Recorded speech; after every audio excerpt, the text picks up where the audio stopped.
Hello दोस्तों, आप सभी का स्वागत है आज इस क्लास में। तो हम यूजीसी नेट का प्रीवियस ईयर पेपर देख रहे थे। 2007 का पेपर हमने कंप्लीट कर लिया है। आज हम देखेंगे 2008 जून में आया हुआ हिंदी का पेपर। तो चलिए शुरू करते हैं। एक एक प्रश्न को बिल्कुल हमें याद कर जाना है ताकि यहाँ से अगर क्वेश्चन रिपीट करे तो वो हमारा गलत ना हो, क्योंकि प्रीवियस ईयर पेपर बहुत महत्व रखते हैं अपना। हमेशा यहाँ से प्रश्न आता ही है। तो हम शुरू करते हैं। पहला क्वेश्चन है हमारे सामने, क्या है कि पाणिनि ने किस ग्रंथ के द्वारा भाषा को एक रूपता देने का प्रयास किया? तो इसका हमारे पास विकल्प है महाभाष्य, अष्टाध्यायी, योग वशिष्ठ, बृहस्पति नीतिसार। पाणिनि ने किस ग्रंथ के द्वारा भाषा को एक रूपता देने का प्रयास किया? तो हमारा आंसर हो जाएगा अष्टाध्यायी। क्या हो जाएगा? तो अष्टाध्यायी। पाणिनि का ग्रंथ है अष्टाध्यायी, इसी के द्वारा उन्होंने भाषा को एक रूपता देने का प्रयास किया। व्याख्या देख लेते हैं। पाणिनि का भाषा या ध्वनि को एक रूपता प्रदान करने वाला ग्रंथ अष्टाध्यायी है, जो 7वीं से 8वीं शती ईसा पूर्व लिखा गया है। पाणिनि की अष्टाध्यायी, कात्यायन की वार्तिक और पतंजलि का महाभाष्य तीनों ने मिलकर व्याकरण को उच्चतम बिंदु तक पहुंचाया है।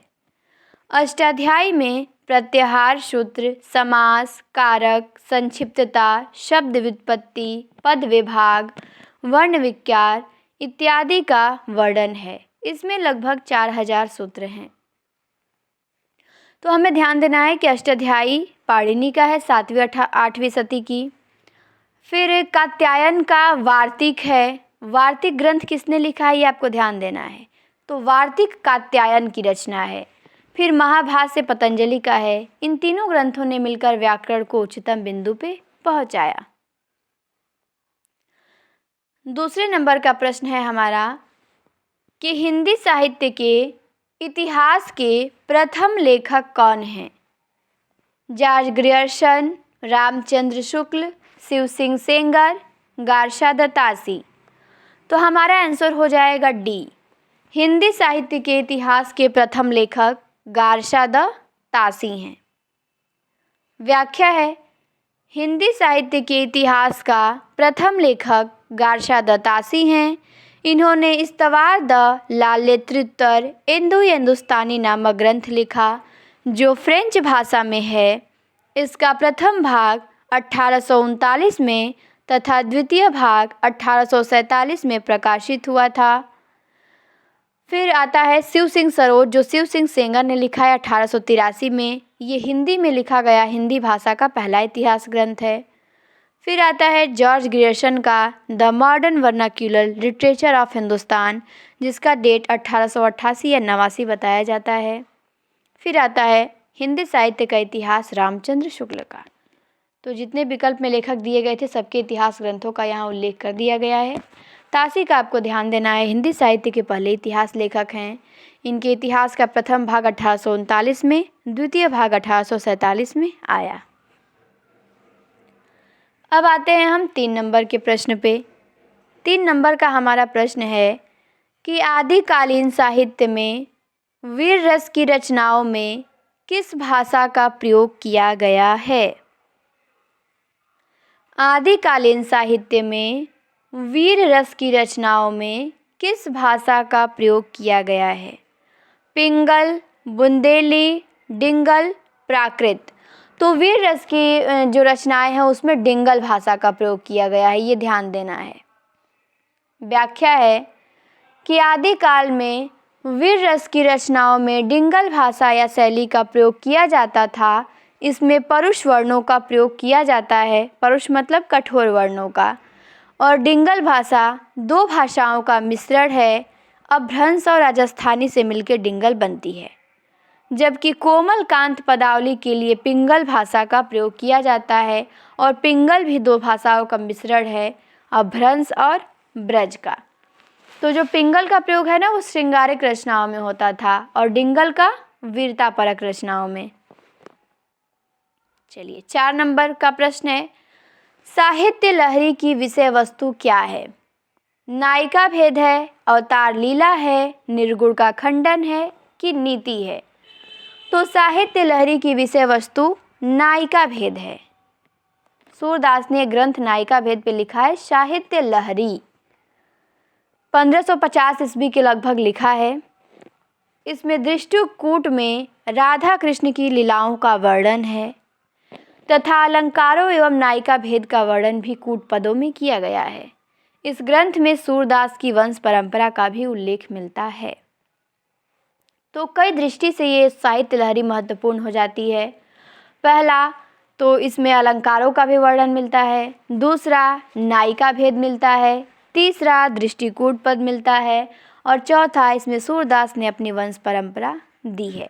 तो साहित्य लहरी 4 दृष्टि से हमारे लिए महत्वपूर्ण हो गया। अब आते हैं 5 नंबर के प्रश्न पे। 5 नंबर का हमारा प्रश्न है कि शुक्ल ने प्रेमाख्यान काव्य परंपरा का प्रथम कवि किसे माना है? मंझन को, जायसी को, मुल्ला दाऊद को कि कुतुबन को? तो रामचंद्र शुक्ल ने प्रेमाख्यान काव्य परंपरा का प्रथम कवि कुतुबन को माना है। इनकी रचना मृगावती को वो सूफी काव्य धारा की पहली रचना मानते हैं और इनको प्रेमाख्यान काव्य परंपरा का प्रथम कवि मानते हैं। पर सर्वमान्य ये नहीं है, सर्वमान्य मुल्ला दाऊद हैं। सूफी काव्य धारा के प्रवर्तक या प्रेमाख्यान काव्य परंपरा के प्रथम कवि कौन हैं? तो मुल्ला दाऊद हैं। ये हमें ध्यान देना है। पर शुक्ल के अनुसार पूछे तो कुतुबन को बताएंगे। व्याख्या देख लेते हैं कि प्रेमाख्यान काव्य परंपरा का प्रथम कवि, उनकी रचना एवं मानने वाले विद्वानों की सारणी देखिए, यहाँ पे दे दिया गया है। तो असाइत, अब मृगावती को तो कुतुबन को शुक्ल जी मानते हैं, वो तो क्लियर हो ही गया। अब असाइत को सूफी काव्य धारा का पहला कवि कौन मानता है और उनकी रचना हंसावली को सूफी काव्य धारा की पहली रचना कौन मानता है? तो डॉक्टर नगेंद्र मानते हैं। हंसावली का रचनाकाल 1370 ईस्वी है। फिर आता है चंदायन। चंदायन को सूफी काव्य धारा की पहली रचना कौन मानते हैं? तो राम कुमार वर्मा मानते हैं और ये सर्वमान्य है। फिर है सत्यवती कथा। सत्यवती कथा को सूफी काव्य धारा की पहली रचना कौन मानते हैं? तो हजारी प्रसाद द्विवेदी मानते हैं। ये ईश्वर दास को सूफी काव्य धारा का प्रवर्तक स्वीकार करते हैं और उनकी रचना सत्यवती कथा को वो सूफी काव्य धारा की पहली रचना मानते हैं जो 1501 ईस्वी में लिखी गई। पर इनका सर्वमान्य नहीं है, सर्वमान्य है राम कुमार वर्मा का। पर सबके अनुसार भी ध्यान देना है। अगला प्रश्न है हमारा 6 नंबर का, जे हाल मिस्की मकुन तगाफुल दुराय नैना बनाए बतिया। जे हाल मिस्की मकुन तगाफुल दुराय नैना बनाए बतिया पंक्ति किसकी है? तो ये पंक्ति है अमीर खुसरो की। किसकी है? तो अमीर खुसरो की पंक्ति है। इनकी और भी पंक्ति है, जैसे सखी पिया को जो ना देखूं तो कैसे काटूं अंधेरी रतिया, ये भी है। फिर मनहू कला ससभान कला, ये चंद्रबरदाई की पंक्ति है। किसकी है? मनहू कला ससभान कला 1692 चंद्रबरदाई की है। आते हैं 7 नंबर के प्रश्न पे। 7 नंबर का प्रश्न है कि इनमें से कौन पश्चिमी हिंदी की बोली नहीं है? कौरवी, बुंदेली, मारवाड़ी, कन्नौजी। तो हमें पता है कि पश्चिमी हिंदी में 5 बोलियां आती हैं। कौन कौन? पहला तो खड़ी बोली कौरवी हो गया, दूसरा ब्रजभाषा, तीसरा बुंदेली, चौथा कन्नौजी और 5वां हरियाणवी या बांगरू। तो पश्चिमी हिंदी में यही आती हैं 5। तो कौरवी विकल्प में दिया ही है, बुंदेली भी है और कन्नौजी भी है। लेकिन मारवाड़ी पश्चिमी हिंदी की बोली नहीं है, ये राजस्थानी हिंदी की बोली है। मारवाड़ी कैसी बोली है? तो राजस्थानी हिंदी की बोली है, पश्चिमी राजस्थानी है ये। तो ये हमें ध्यान देना है। अगला है हमारा 8 नंबर का प्रश्न। 8 नंबर में दिया है कि शब्द रचना में किसका योगदान नहीं होता है?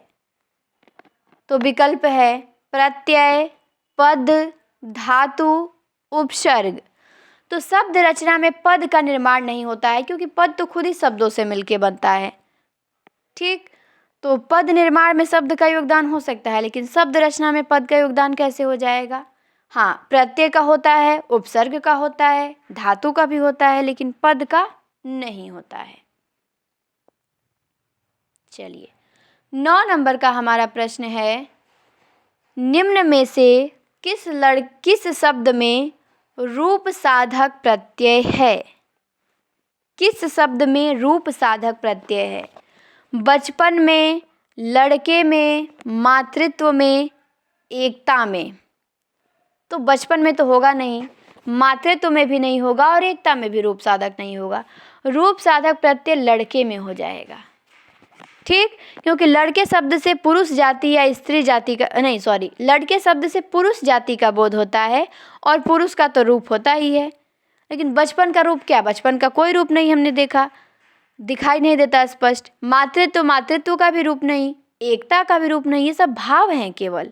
लेकिन लड़का है तो लड़का का तो कोई ना कोई रूप होगा ही। तो इसीलिए लड़के जो हैं वो रूप साधक प्रत्यय हैं और बाकी सब भाव साधक प्रत्यय हैं।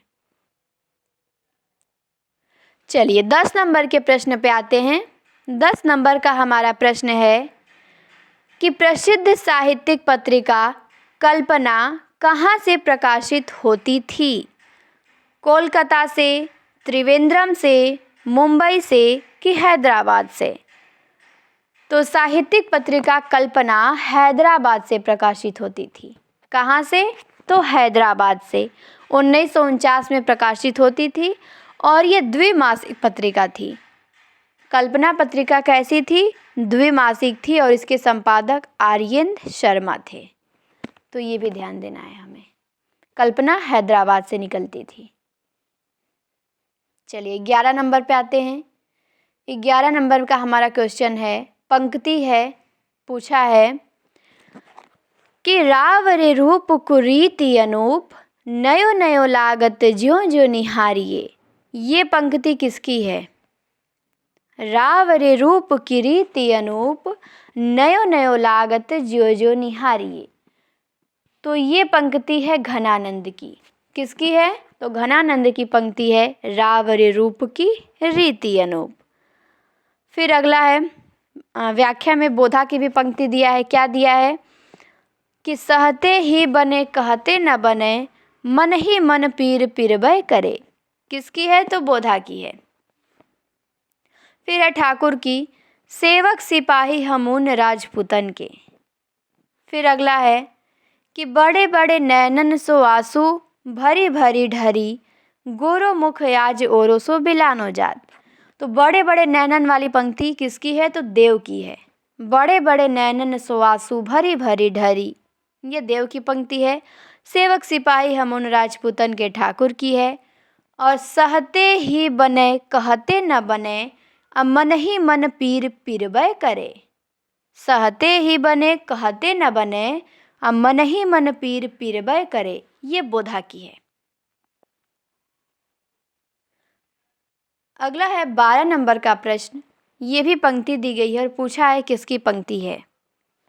पंक्ति है, केशव कही न जाए का कहिए, देखत सब रचना विचित्र, अति समुझी मन ही मन रहिए।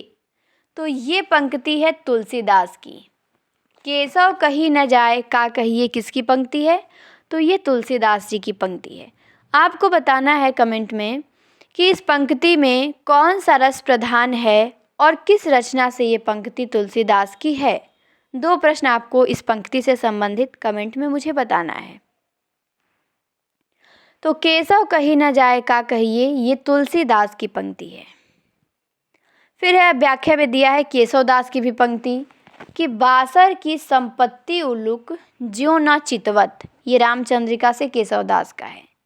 फिर सूरदास का भी दिया है, नंद जो मेरे आनंद, नंद जो मेरे घर आनंद भयो, हो गोवर्धन ते आयो।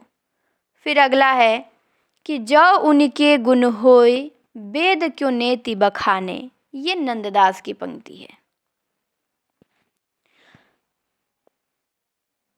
फिर 13 नंबर का, 13 नंबर में बताना है कि निम्नलिखित में से कौन मिश्र बंधु नहीं है। तो हमें पता है कि मिश्र बंधु 3 भाई थे, एक गणेश थे, एक श्याम थे और एक शुकदेव थे। कृष्ण नहीं थे, ये ध्यान देना है, कृष्ण नहीं है मिश्र बंधुओं में, विकल्प में यही रखता है। तो कृष्ण बिहारी मिश्र मिश्र बंधुओं में नहीं है, विकल्प बी हमारा सही है। बाकी सुखदेव बिहारी मिश्र, गणेश बिहारी मिश्र और श्याम बिहारी मिश्र हैं। फिर अगला प्रश्न है 14 नंबर का। 14 नंबर में है कि इनमें से नई कहानी आंदोलन के साथ कौन सा कहानीकार नहीं जुड़ा था। मोहन राकेश, कमलेश्वर, ज्ञान रंजन, राजेंद्र यादव। तो मैंने बताया था कि नई कहानी आंदोलन में 3 कहानीकार मेन रूप से आते हैं। कैसे याद करेंगे, तो कमोरा से याद करना है। ठीक, क से कमलेश्वर, म से मोहन राकेश और रा से राजेंद्र यादव। तो ये कमोरा, ये नई कहानी आंदोलन के कहानीकार हैं। तो ज्ञान रंजन नहीं आते हैं नई कहानीकार में। ठीक,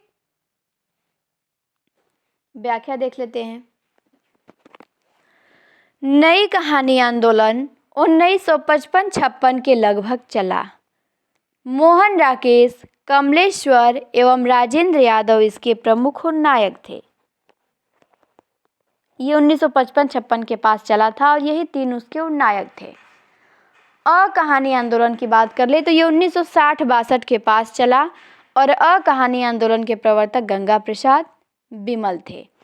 और जो ज्ञान रंजन हैं वो कहानी आंदोलन से ही संबंधित हैं। दूधनाथ सिंह हो गए, रविंद्र कालिया हो गए, सुधा अरोड़ा हो गए, ये सब किससे हैं, तो कहानी आंदोलन से। तो ज्ञान रंजन का संबंध कहानी से है, न कि नई कहानी से। चलिए 15 नंबर पे आते हैं अब हम। इनमें से गंगौली गांव किस उपन्यास के केंद्र में है। जल टूटता हुआ में है, कि अलग अलग वैतरणी में है, कि प्रति परिकथा में है, कि आधा गांव में है। तो गंगौली गांव आधा गांव उपन्यास है राही मासूम रजा का, 1966 में लिखा गया है और इसी उपन्यास का केंद्र है गंगौली गांव। फिर आता है जल टूटता हुआ रामदरस मिश्र का, 1969 में लिखा गया। जल टूटता हुआ में पांडेपुरवा गांव का चित्रण है। गोरखपुर का गांव है पांडेपुरवा, वहीं का इसमें चित्रण किया गया है। फिर है अलग अलग वैतरणी, 1967 ईस्वी में लिखा गया। कब लिखा गया अलग अलग वैतरणी, 1967 में। और इसमें करैता गांव का वर्णन है। किस गांव का, तो करैता गांव का है। शिव प्रसाद सिंह इसके लेखक हैं।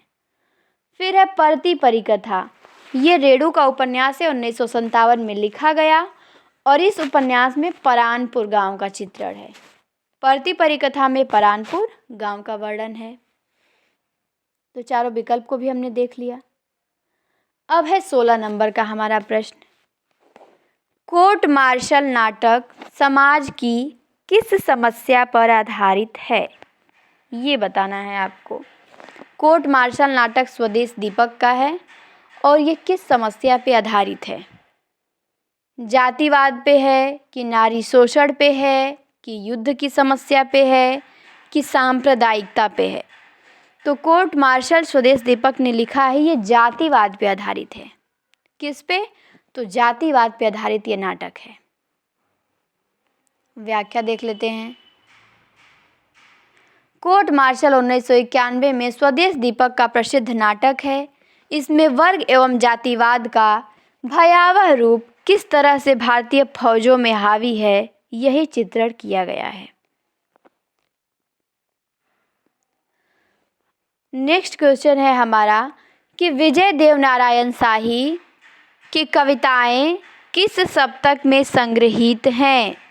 तो विजय देवनारायण शाही तीसरे सप्तक के कवि हैं। किस सप्तक के, तो तीसरे सप्तक के। तीसरे सप्तक में कौन कौन से कवि आएंगे, तो विजय देवनारायण शाही आएंगे, कुंवर नारायण आएंगे, कीर्ति चौधरी आएंगी, केदारनाथ सिंह आएंगे, प्रयाग नारायण त्रिपाठी आएंगे और मदन वात्स्यायन आएंगे, सक्सेना आएंगे। ये तीसरा सप्तक जो 1959 में प्रकाशित हुआ उसी में संकलित ये कवि हैं। चलिए 18 नंबर का है कि इनमें से कौन सा उपन्यास विभाजन समस्या पर आधारित नहीं है? आधा गांव, आखिरी कलाम, सूखा बरगद, झूठा सच। कौन सा उपन्यास विभाजन समस्या पर आधारित नहीं है? तो आधा गांव तो बिल्कुल है, सूखा बरगद भी है मंजू रहते शाम का, और झूठा सच भी है। लेकिन जो दूधनाथ सिंह ने आखिरी कलाम लिखा है ये जो है ये नहीं है, ये विभाजन की समस्या पे नहीं लिखा गया है। 19 नंबर का प्रश्न है कि छायावाद का पतन किसका ग्रंथ है? नामवर सिंह का, विजय देव नारायण शाही का, कि देवराज का, कि देवराज उपाध्याय का? तो छायावाद का जो पतन ग्रंथ है ये केवल डॉक्टर देवराज का है। देखिए विकल्प में कंफ्यूज करने के लिए देवराज उपाध्याय भी दे दिया है, पर उनका नहीं है। छायावाद का पतन ये जो ग्रंथ है डॉक्टर देवराज का है, 1948 में लिखा गया। केवल छायावाद नाम से पूछेगा तो 1955 में नामवर सिंह ने लिखा। साहित्य क्यों, ये विजय देव नारायण शाही ने लिखा। साहित्य एवं शोध कुछ समस्याएं, ये देवराज उपाध्याय ने लिखा है। इन्होंने क्या लिखा है? साहित्य एवं कुछ शोध समस्याएं। अगला है 20 नंबर का कि ठेले पर हिमालय किसकी रचना है? धर्मवीर भारती का, अज्ञे का, निर्मल वर्मा का, कि शरद जोशी का? तो ठेले पर हिमालय रचना धर्मवीर भारती की है, 1958 ईस्वी में इसका प्रकाशन हुआ है। तो ठेले पर हिमालय धर्मवीर भारती का है। अब है निर्मल वर्मा का, इनका भी ग्रंथ देख ले तो इनका है आदि अंत और आरंभ। आदि अंत और आरंभ निर्मल वर्मा ने लिखा है। स्मृति छंदा अज्ञे ने लिखा है। यत्र तत्र सर्वत्र शरद जोशी ने लिखा है। ठीक, तो आज हमने 20 प्रश्न देखा। 20-30 ही क्वेश्चन देखा करेंगे एक वीडियो में, या तो 20 या 30। 2 वीडियो में हमें एक पेपर को कंप्लीट करना है। तो हम 2008 का जून का एजीपी देख रहे थे, previous year paper UGC net का, जिसमें हमने 20 प्रश्नों को देखा, व्याख्या के साथ देखा, अच्छे से याद भी हुआ होगा आप लोगों को। तो इतना ही देखा करेंगे, ठीक, ताकि हमें बिल्कुल अच्छे से याद हो जाए। ज़्यादा देखेंगे तो याद नहीं होगा। तो इतना आप लोग तैयार करके रखिए, फिर हम कल मिलेंगे इसी के अगले भाग में आप लोगों से। तो आज के लिए इतना ही। सभी को क्लास देखने के लिए थैंक यू। फिर मिलते हैं नेक्स्ट क्लास में।